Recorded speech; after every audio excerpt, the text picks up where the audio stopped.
Higher ম্যাথে fail আসলে ২০২৫ সালে পলিটেকনিক ইনস্টিটিউটে ভর্তি হওয়া যাবে কিনা?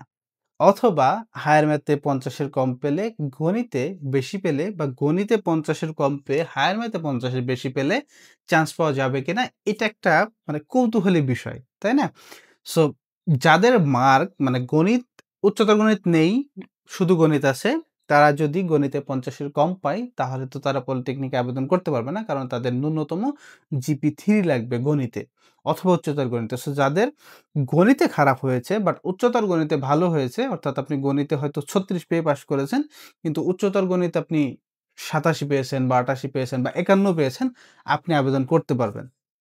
অথবা আপনি উচ্চতর গণিতে ৩৬ পেয়েছেন, গণিতে ৫১ পেয়েছেন বা ৫৮ পেয়েছেন বা ৬০ পেয়েছেন বা ৮০ পেয়েছেন, আপনি আবেদন করতে পারবেন। অথবা আপনি যদি হায়ার ম্যাথে ফেলও করেন, যদি আপনার অপশনাল সাবজেক্ট হয় এটি, কারণ হায়ার ম্যাথ কিন্তু সকলের অপশনাল থাকে না। অনেকের হচ্ছে জীববিজ্ঞান অপশনাল নাই, হায়ার ম্যাথ কম্পালসরি নাই।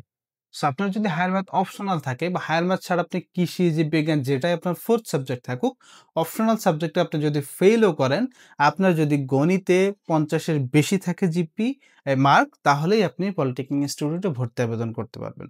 সো তবে যেহেতু ভর্তি পরীক্ষা হচ্ছে, আপনি যোগ্যতাটা হচ্ছে ভর্তি আবেদন পর্যন্ত নিয়ে গেলে আপনি যদি ভর্তি পরীক্ষা ভালো করেন, ৭০ মার্কের পরীক্ষা, তাহলেই আশা করি আপনার পলিটেকনিক ইনস্টিটিউটে এবছর চান্স হবে।